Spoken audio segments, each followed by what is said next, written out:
세계에서 가장 유명한 책 중 하나인 마가복음이요. 사실은 저자가 누군지 모른다는 거 알고 계셨나요? 심지어 초기 기독교에서는 한동안 그렇게 중요하게 생각하지도 않았대요. 오늘 저희는 당신이 보내주신 자료들을 보면서 이 흥미로운 텍스트의 비밀을 한번 파헤쳐 보려고 합니다. 마가복음은 대체 누가, 언제, 그리고 왜 썼을까요? 단순한 종교 문서를 넘어서요, 하나의 매혹적인 역사 퍼즐, 또 문학 퍼즐로 접근해 보겠습니다. 맞습니다. 이게 그냥 오래된 이야기들을 모아놓은 책이 아니거든요. 특정 시기에 특정 공동체를 위해서 아주 분명한 목적을 가지고 쓰인 정교한 작품이죠. 그 배경이라는 안경을 딱 끼고 텍스트를 보면 모든 문장이 완전히 새롭게 보이기 시작할 겁니다. 자, 그럼 이 퍼즐의 첫 번째 조각부터 한번 맞춰보죠. 바로 저자 문제입니다. 제목은 분명 마가복음인데 책 안에는 마가라는 이름이 단 한 번도 안 나오잖아요. 대체 이 이름은 어디서 온 건가요? 그 기원은요, 2세기 초 교회의 지도자였던 파피아스라는 사람의 기록까지 거슬러 올라가요. 그 사람이 뭐라고 증언했냐면 마가복음은 로마에서 베드로의 통역사 역할을 하던 요한 마가가 쓴 거라고 했어요.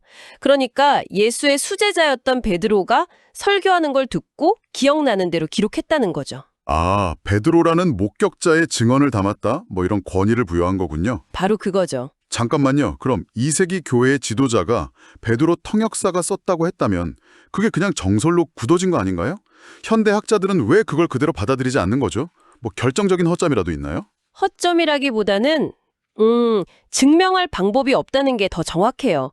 2000년 전의 일을 딱 한 사람의 증언에만 의존하기는 역사학적으로 너무 취약하거든요. 아, 그렇군요. 쓴 사람의 역할이 뭐였나? 이 기능적인 질문으로요. 아, 저자가 누군지 찾는 건 일단 접어두고 대신 그 사람이 무슨 일을 했는지에 집중했다는 거네요. 네, 바로 그겁니다. 예를 들어서 한때 유행했던 양식 비평이라는 관점이 있어요. 이건 저자를 이야기라는 구술을 꿰는 보석상 정도로 보는 거예요. 보석성이요? 네, 예수에 대한 짧은 이야기들, 그러니까 구술 하나하나는 이미 사람들 사이에 떠돌고 있었고 저자는 그냥 그걸 모아서 하나의 목걸이로 만들었을 뿐이라는 거죠.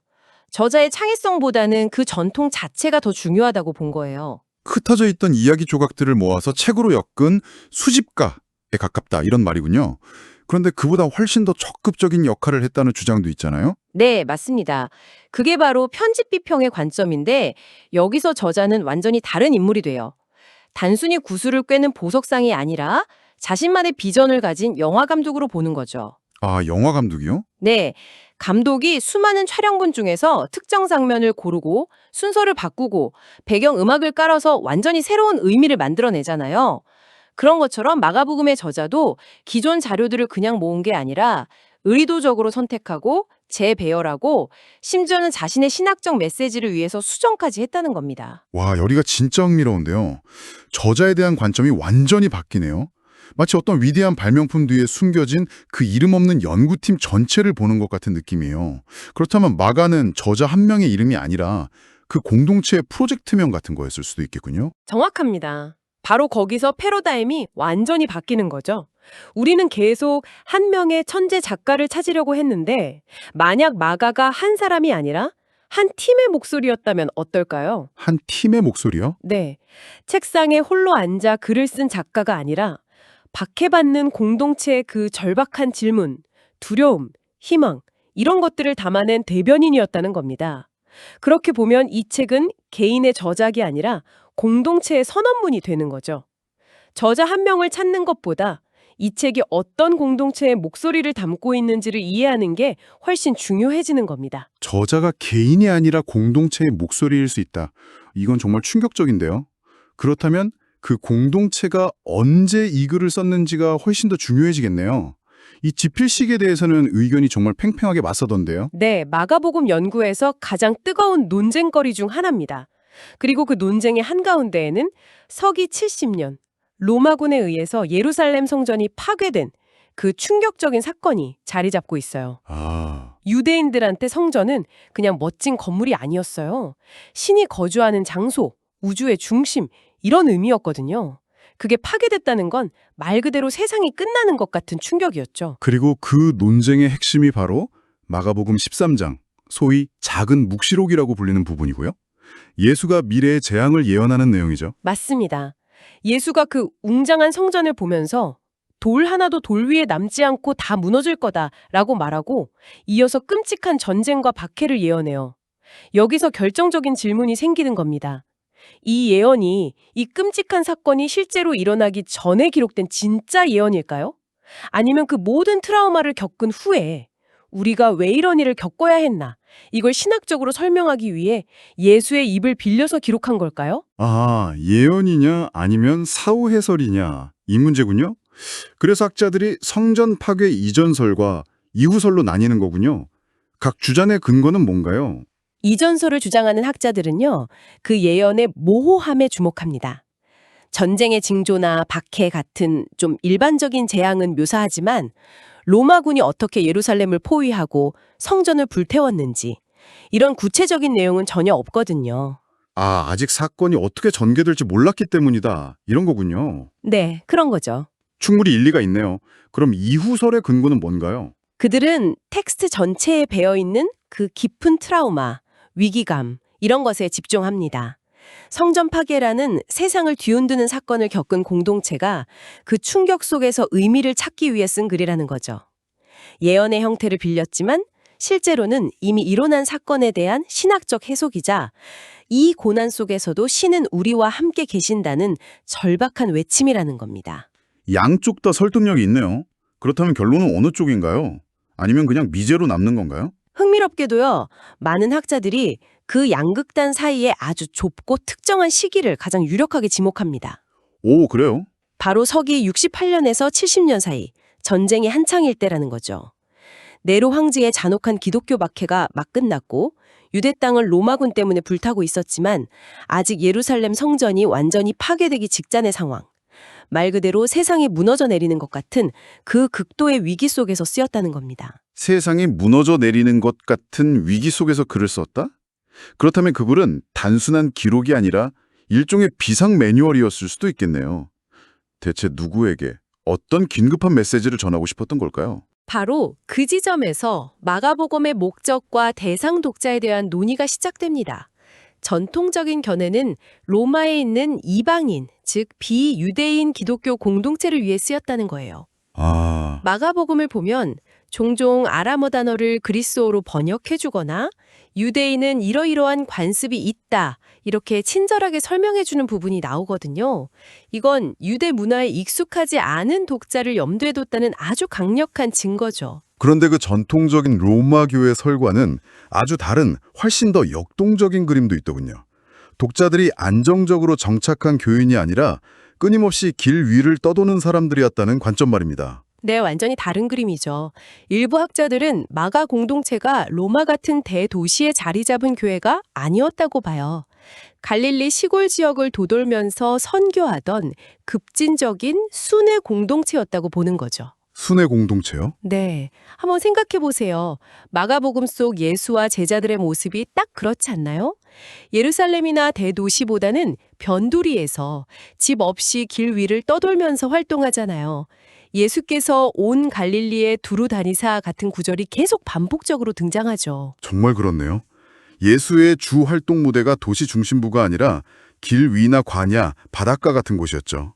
그렇다면 이 복음서는 단순히 예수에 대한 이야기가 아니라 그 공동체가 따라야 할 삶의 모델 그 자체를 제시한 거군요. 바로 그겁니다. 이 관점에서 보면 마가복음은 반문화적, 그러니까 카운터 컬처럴 텍스트로서의 성격이 폭발적으로 강해져요.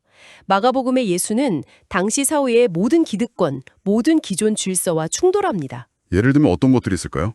우선 가족관계국헌, 그쵸? 당시 가장 신성한 가치였던 혈연에 대해서 누가 내 어머니며 동생들이냐 이렇게 물으면서 새로운 영적 가족 공동체를 제시하고요. 종교적으로는 율법학자나 바리새인 같은 지도자들과 끊임없이 논쟁하면서 기존 종교 질서의 위선을 폭로하죠. 듣고 보니 정말 그렇네요. 우리가 흔히 생각하는 좋은 게 좋은 거다 이런 식의 가르침과는 거리가 멀어요. 오히려 모든 것에 시비를 거는 것처럼 보일 정도인데 당시 사람들에게는 이게 얼마나 급진적이고 위험하게 들렸을까요? 로마 제국이라는 그 거대한 정치 권력에 대해서는 어땠나요? 직접적으로 저항하지는 않았을 것 같은데요. 직접적으로 로마에 저항하라 이렇게 외치진 않죠. 그랬다가는 바로 반역죄로 처형당했을 테니까요. 대신 아주 교묘하고 상징적인 방식으로 저항합니다. 상징적인 방식이요? 네. 가장 유명한 예가 거라사 지방에서 귀신 들린 사람을 고치는 이야기예요. 예수가 귀신의 이름을 물으니까 귀신이 내 이름은 군단이니 우리가 많음이니이다 라고 답해요. 군단이요? 네, 군단, 리지온. 그게 당시 팔레스타인 지역을 점령하고 있던 로마 군대의 핵심 편제단입니다. 수천 명의 군인으로 이루어진 부대죠. 와, 그러니까 예수의 적이 단순히 악한 영이 아니라 그 지역을 억압하던 로마 군대의 폭력성을 상징하는 거군요. 그렇습니다. 그리고 예수가 그 군단 귀신을 돼지떼에 들어가게 해서 물에 빠뜨려 몰살시키잖아요. 이건 로마의 군사력에 대한 상징적인 승리를 보여주는 거예요. 또 예수를 하나님의 아들이라고 부르는 것 자체가 황제를 신의 아들로 숭배하던 로마의 황제 숭배 사상에 대한 정면 도전이었죠. 그렇군요.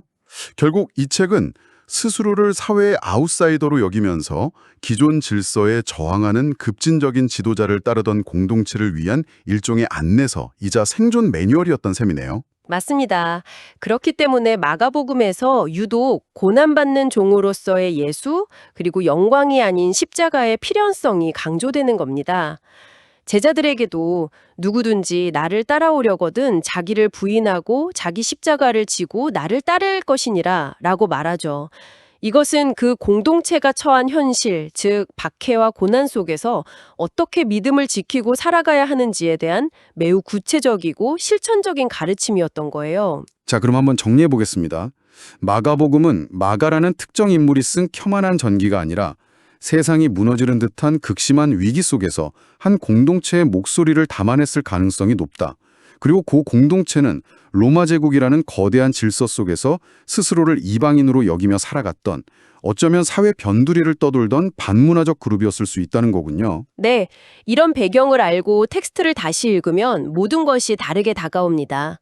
더 이상 오래된 종교 이야기가 아니라 역사상 가장 격동적인 시기를 살아가던 사람들에게 희망과 방향을 제시하기 위해서 치밀하게 구성된 아주 긴박하고 역동적인 문학 작품이자 신학적 선언문으로 보이게 되는 거죠.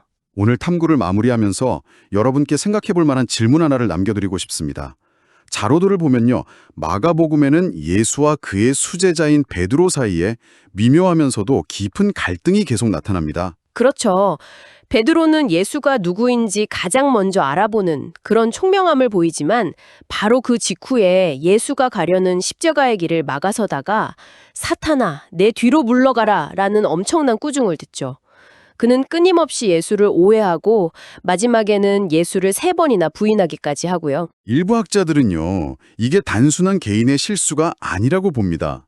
초기 교회 안에 실제로 존재했던 서로 다른 그룹 간의 갈등을 반영한다고 해석하는 거죠. 아, 그러니까 네, 즉 예수가 보여준 급진적이고 고난받는 길을 따르려 했던 마가 공동체와 베드로라는 이름으로 대표되는 좀 더 안정되고 제도화된 사도적 권위, 이 둘 사이에 보이지 않는 주도권 다툼이 이 텍스트 안에 암호처럼 숨겨져 있다는 겁니다. 우리가 이미 잘한다고 생각하는 이런 고대의 텍스트들 속에 이처럼 우리가 미처 알지 못했던 초기 공동체의 숨겨진 논쟁과 갈등, 그리고 잊혀진 목소리들이 얼마나 더 많이 담겨 있을까요?